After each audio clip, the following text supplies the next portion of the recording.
Pour l'exercice 71, voilà l'énoncé. Et on se place dans le repère DDA 1 demi DC DH, d'origine D donc, DA 1 demi DC et DH. Montrer que c'est un repère orthonormé. Alors, DA, DC, DH sont deux A2 perpendiculaires parce que ABCDEFGH est un parallélépipède rectangle. Donc, j'ai l'orthogonalité. Et puis les normes. Alors, c'est écrit AD égale à AE égale à 1 déjà.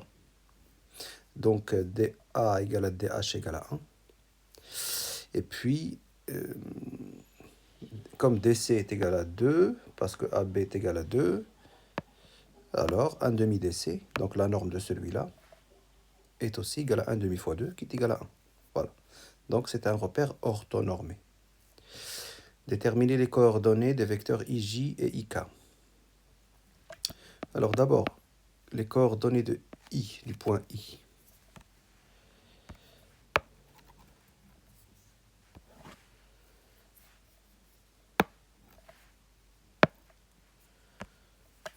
Le point I,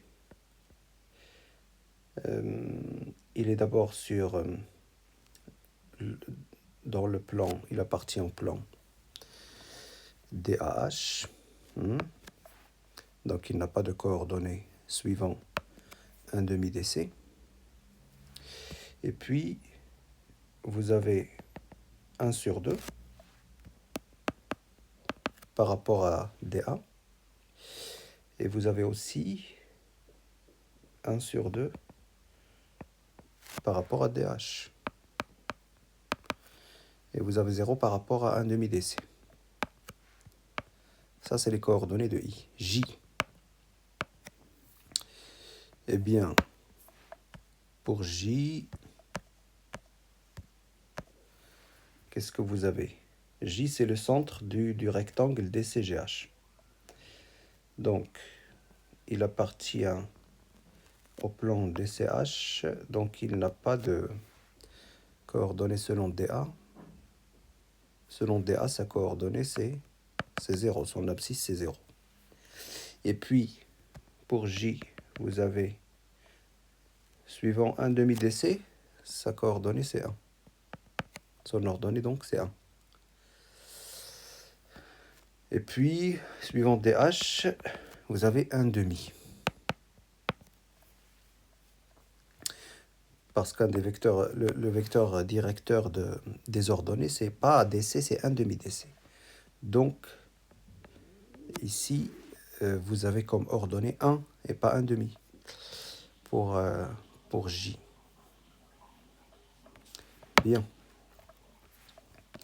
Et donc, IJ, le vecteur IJ, ben c'est 0 moins 1 demi, ça fait moins 1 demi. C'est 1 moins 0, ça fait 1. C'est pas 2, donc ça c'est une faute, c'est 1. Et vous avez 1 demi moins 1 demi, ça fait 0. Voilà. Donc moins 1 demi, 1, 0. Moins 1 demi, 1, 0.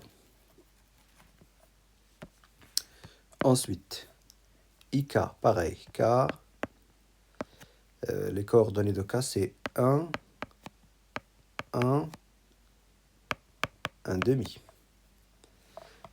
Parce qu'il faut aller de 1 dans la direction DA, de 1 dans la direction 1 demi DC, et de 1 demi dans la direction DH. Et donc IK, j'ai effacé les coordonnées de I. Les coordonnées de I, c'était 1 demi, 0, 1 demi. Et donc IK, 1 moins 1 demi, ça fait 1 demi. 1 moins 0, ça fait 1. Et 1 demi moins 1 demi, ça fait 0. Bien.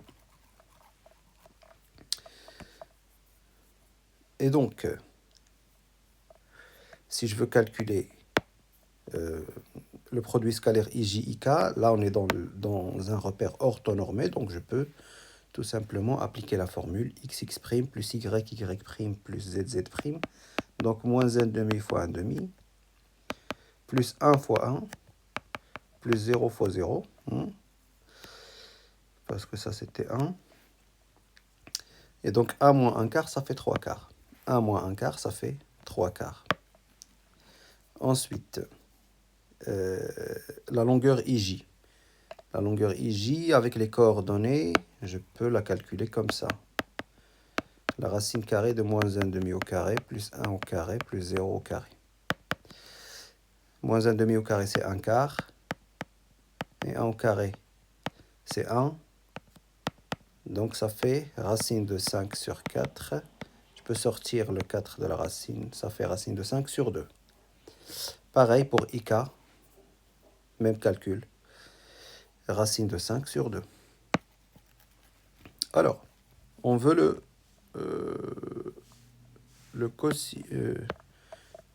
on veut une valeur approchée de l'angle JIK. Donc d'abord, le cosinus de JIK, parce qu'on est dans les produits scalaires. Et dans la formule du produit scalaire, vous avez le cosinus. Alors, le produit scalaire IJ scalaire IK, c'est 3 quarts. D'une part, c'est 3 quarts. D'autre part, c'est quoi? D'autre part, par la formule, c'est IJ fois IK fois cosinus de JIK. Et donc 3 quarts est égal à racine de 5 sur 2 fois racine de 5 sur 2 fois cosinus de JIK. Donc 5, racine de 5 fois racine de 5, ça fait 5. Donc cosinus de JIK. Donc ça fait 5 sur 4. Pour enlever le 5 sur 4, je peux multiplier le 3 quarts par 4 cinquièmes. 4 cinquièmes fois 3 quarts, ça fait 3 cinquièmes.